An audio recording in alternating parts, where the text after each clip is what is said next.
April 20th, 1999. This date may not carry any special significance in your mind, but you likely remember where you were on that day when you are reminded that it was the date of the Columbine shooting. For Will Beck, the memories of that day are vivid. He was a sophomore at Columbine High School at the time, and yet, even now, 20 years later, the events of that day continue to affect his life on a daily basis. Will Beck is now a husband and a father. He and his family reside in Utah, where he is a financial advisor. This week's episode is dedicated to those who lost their lives at Columbine High School, as well as those whose lives have been impacted by the events of that day in the 20 years since. This is All In, an LDS Living podcast where we ask the question, what does it really mean to be all in the gospel of Jesus Christ? I'm your host, Morgan Jones, and I'm so grateful to Will Beck for being willing to share his experience with us today. Will, thank you for being here. Hey, thanks for having me. Well, today we are going to go back 20 years to your high school days. And during your time in high school, obviously you went through something that a lot of high school students don't experience.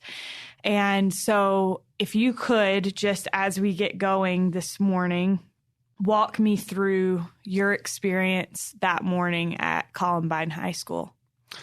Yeah, I was thinking a little bit about it this morning, and I thought about the very first thing that happened to me that day. And I got to school a little bit early, and I went to the library, and I met two friends of mine. One was Jeremy, and another one is named Dan.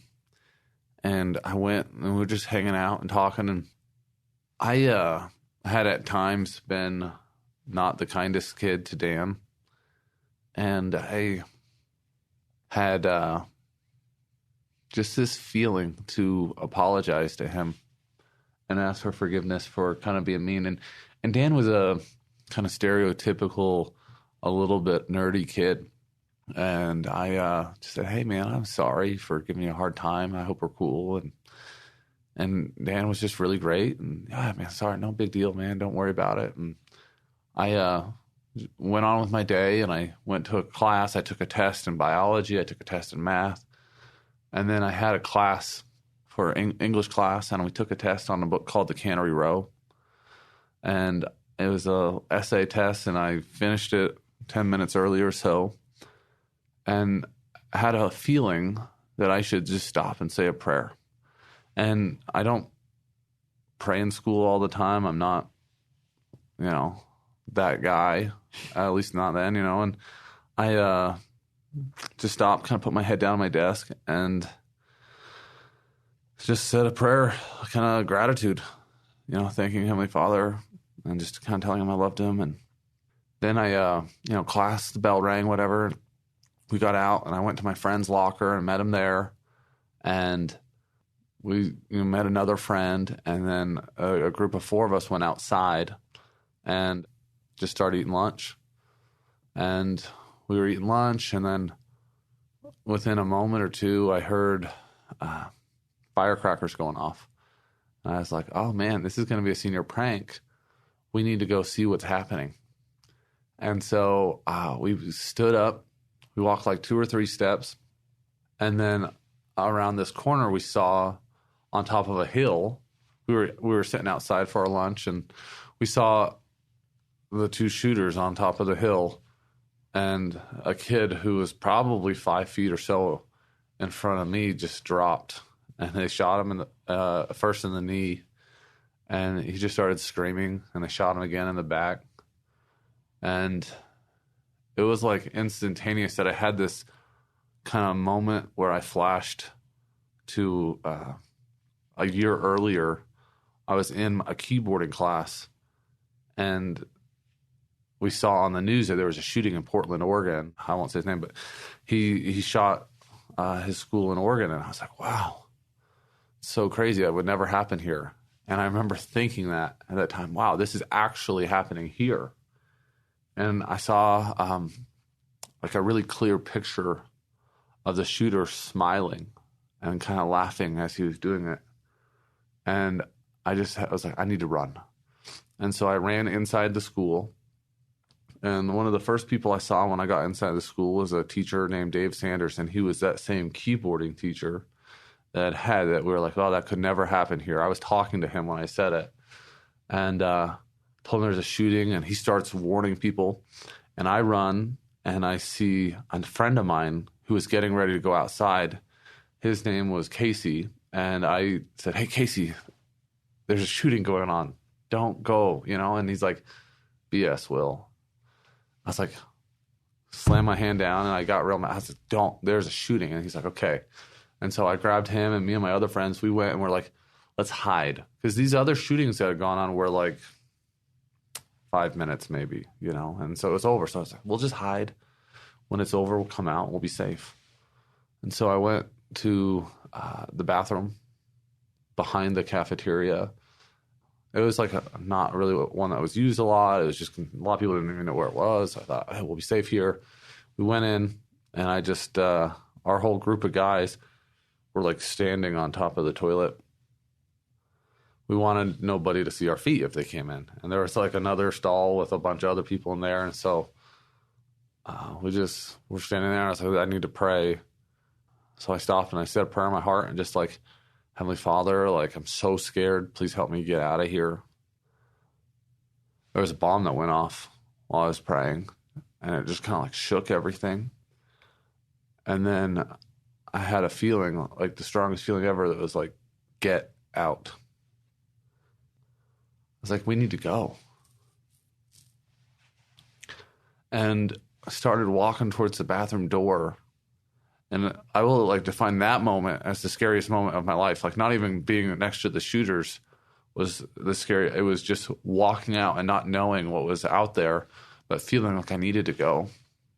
And the moment that I got out there, a teacher opened a door to the stage, a back door to the stage. He's like, come here, come here. And so we ran up to the stage. That teacher was Mr. Andres.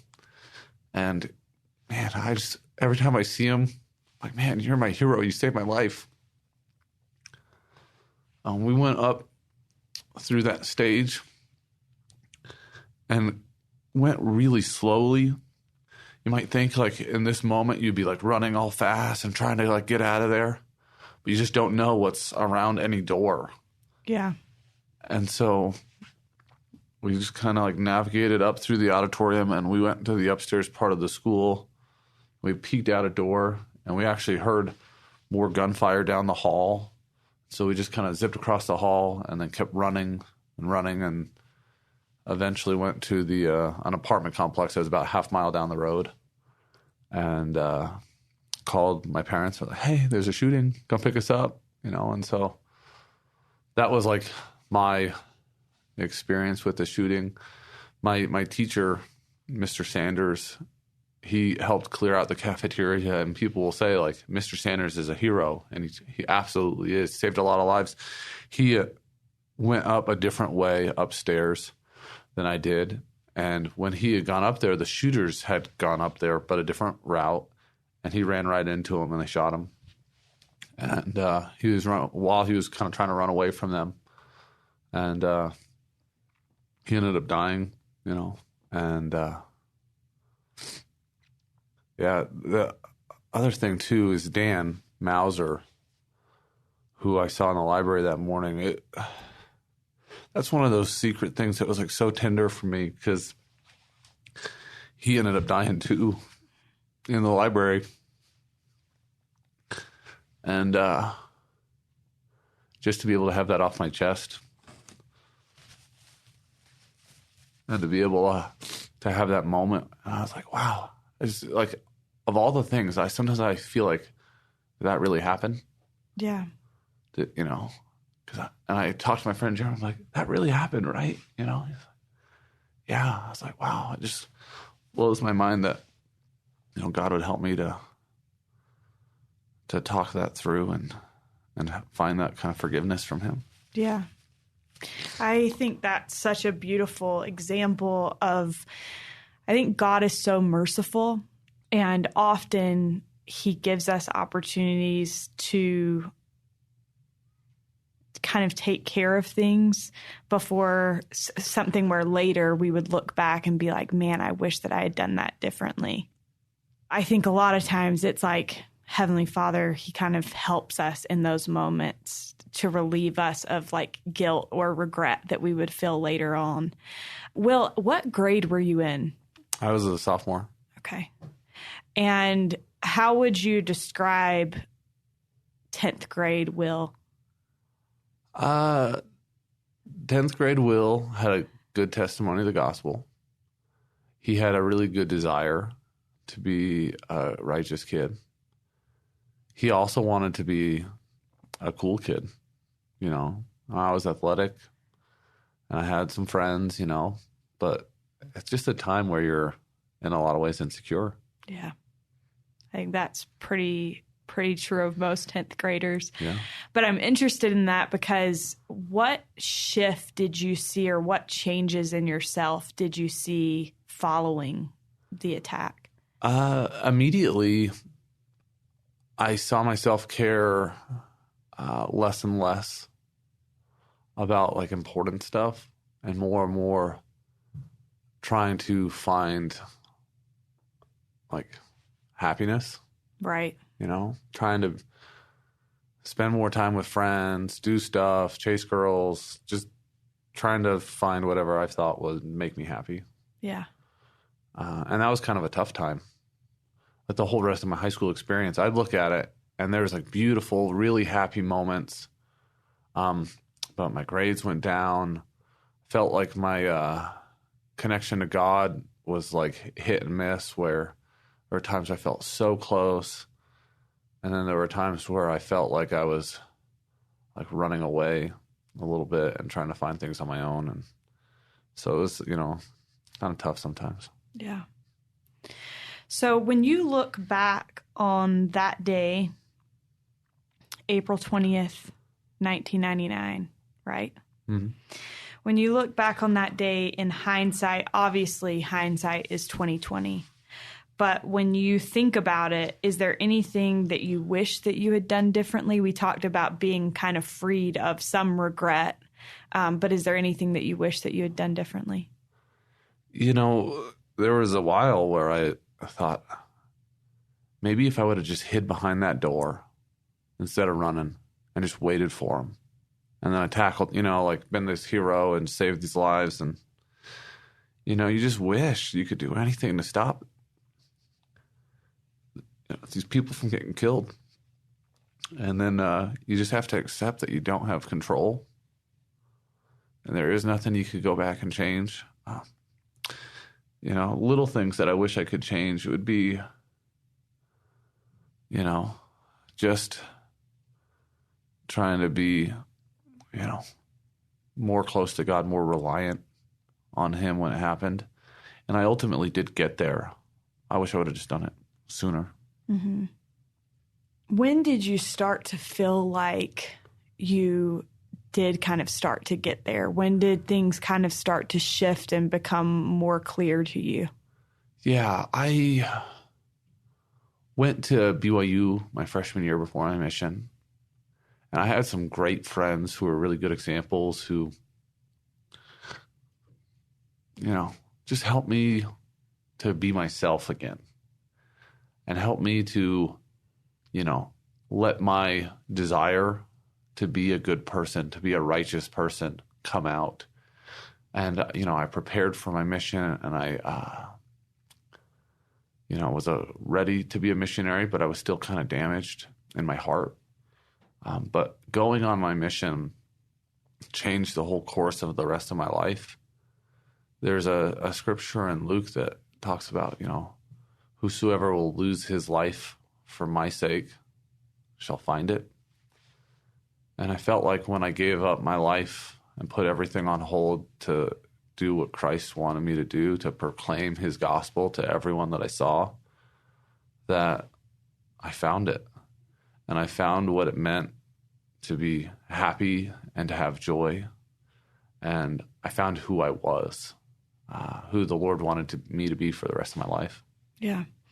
I'm curious how what you experienced at Columbine influenced the way that you taught people on your mission. Yeah. So my testimony, is based on the experiences that I've had in life. And when I say I know that God lives and I know that he'll answer your prayers, I think back to being in the bathroom, standing on this toilet, and feeling like I heard God's voice speak to me. And I say, I know that he's real. And so when I testify, that's what I think of. And I can strongly say, I know that he'll be there for you. And I think about the aftermath of the shooting and how hard that was for him, how hard that was for me.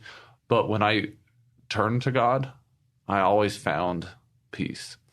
And that's not the last challenge of my life. In the 20 years since, there's been plenty of hard times.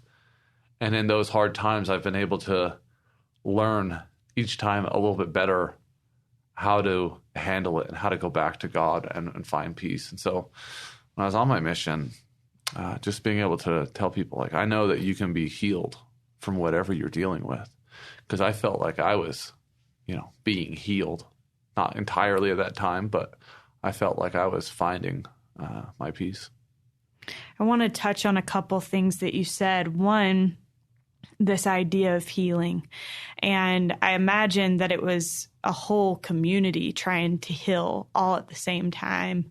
And I personally can't imagine what that would have been like. So for those who haven't experienced something like that, in that kind of environment, what was that like? And how did you see your community there heal? I think it's a really beautiful thing when you see people love each other. Just people that don't even know each other super well have a connection where they go through something and they're like, we've got to stand together. And, people there's a kindness that came from that. And I loved it. I feel so close to a lot of my classmates that I don't know anymore, or I see randomly on Facebook, but I feel a love for them. And I think that time we just kind of all knew how hard it was. And so I would say we were a kinder class. There's plenty of people that still were jerks at times, but I think we all tried to be better to each other.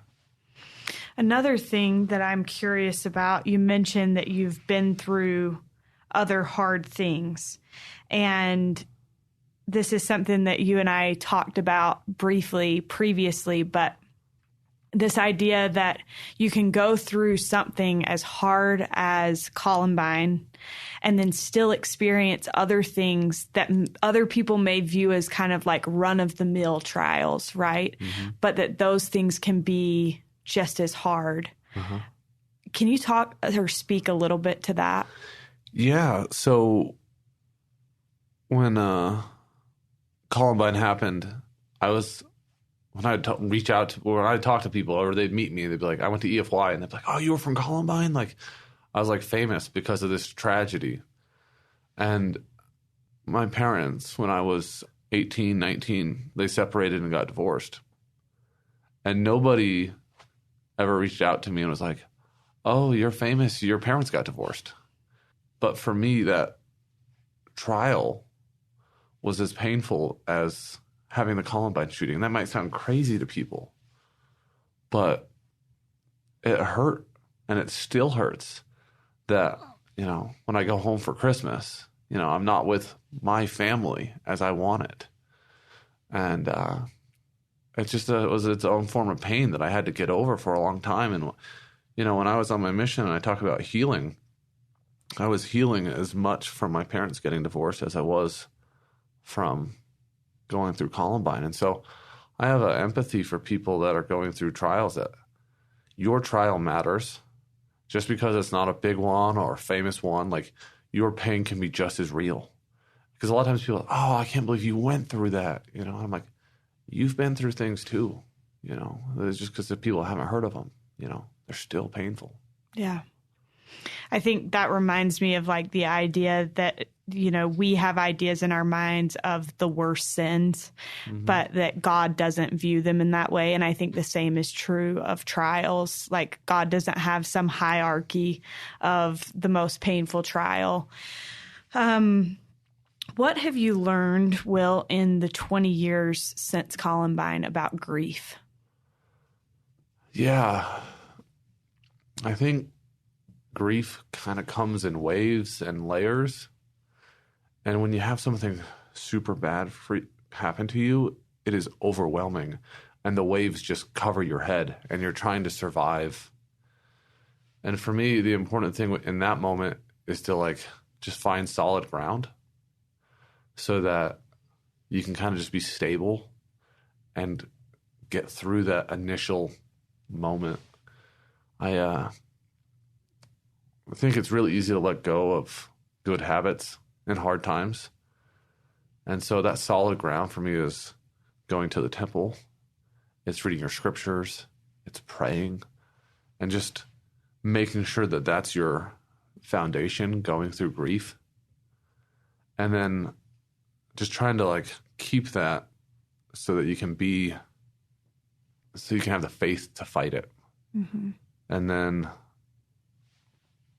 I think you still have to have fun. You still have to do things. After Columbine, one of the things I felt like I did best is just be like, I want to be with friends. I want to see people. And I want to go out and still live. And my kind of enduring message for Columbine, the way I want to live my life is these children didn't have a chance to keep their life. They didn't get to experience things. So I want to experience everything I can and live a beautiful, full life in their honor. Mm-hmm. I love that. How has what you experienced, we talked about how it shaped what you taught people in your mission, but how has it influenced your life since? You're now a husband and father, and what does that look like? Yeah. I think I just appreciate the little moments. I was lying down in bed this morning and my daughter came up and just cuddled me for 2 minutes. And as it was happening, I just thought, man, this is so beautiful. I just have her here and she's just so cute. She's 7. And it was a special moment. And so I appreciate those little things. Also, I have felt deep pain. And when I see somebody else feel deep pain, I want to be there for them. And so I try to be the best friend I can and just love somebody, especially when they're going through a hard time. I think the kind of friend I am is based on having been through Columbine. I can vouch for you on that. Will is a very good friend.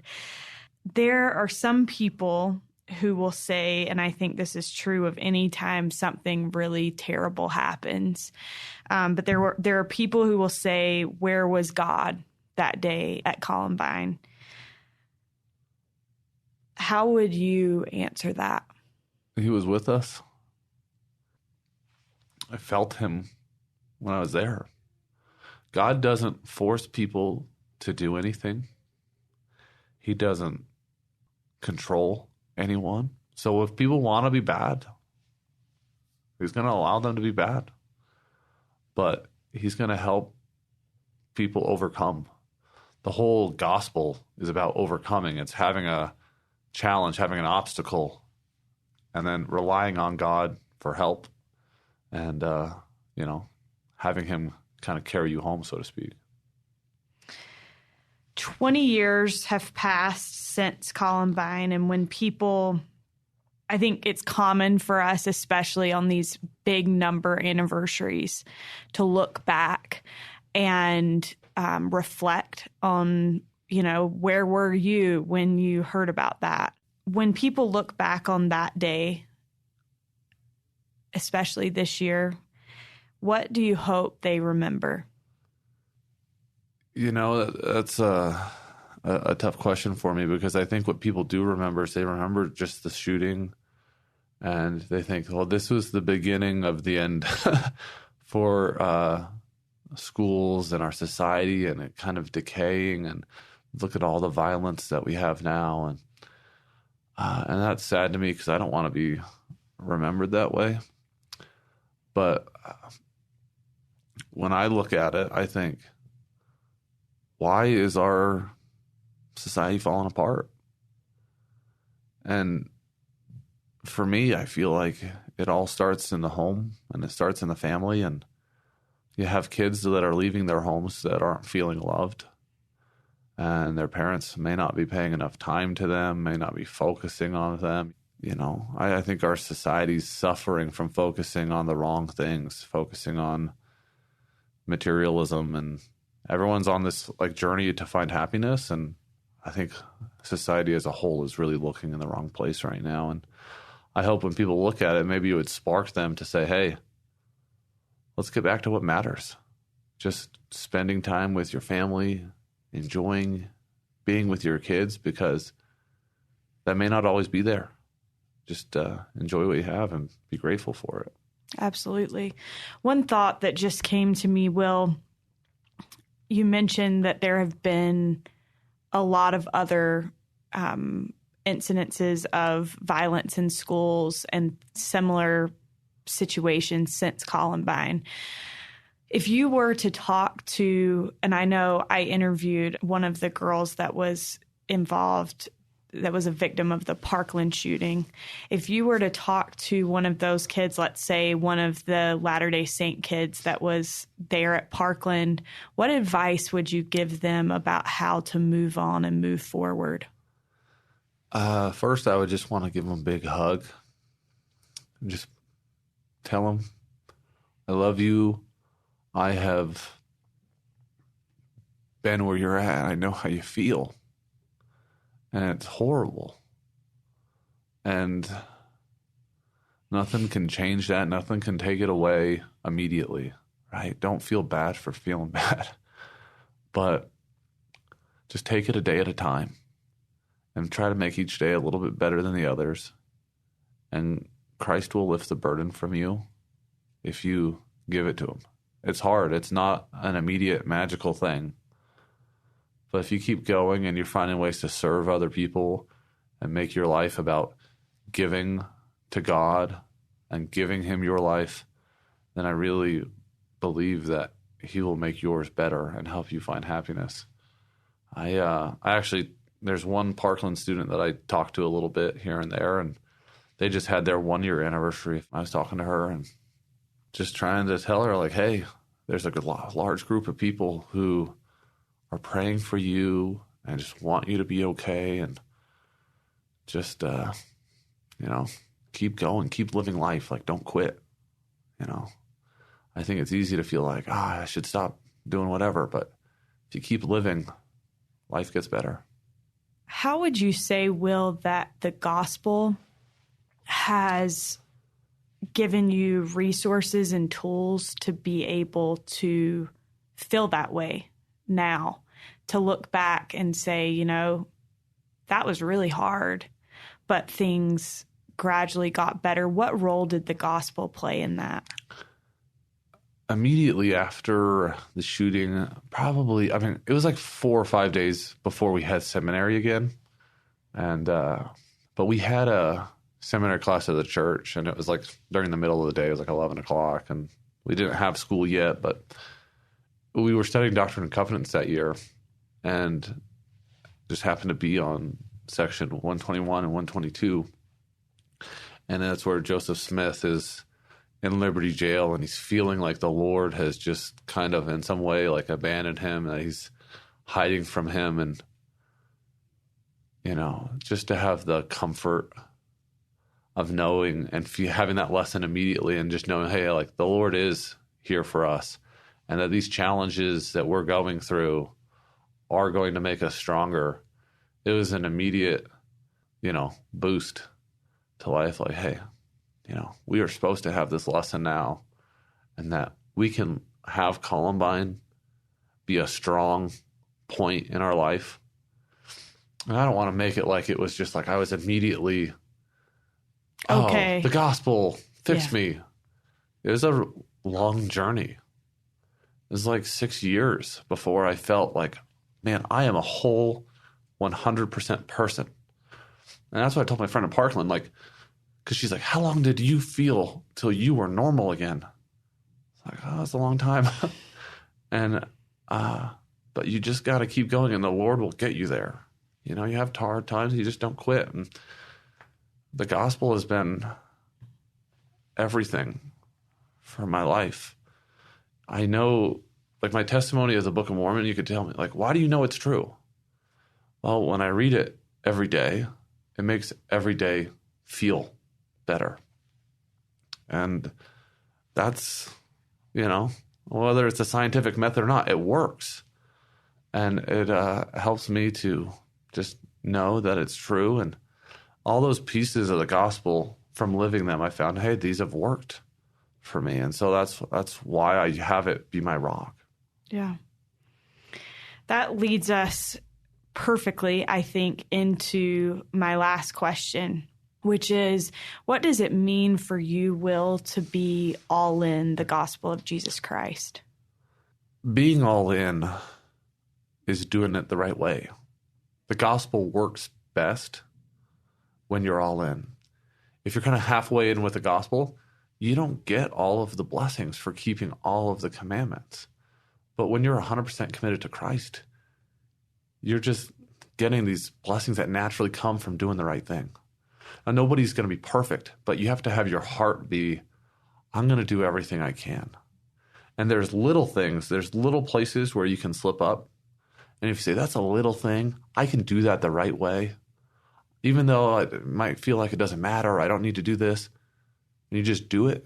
It's like an example of being all in. And then you can do some of those bigger things a little bit better. And so I feel like when your heart's 100% committed, you just have so many more blessings in your life. Yeah.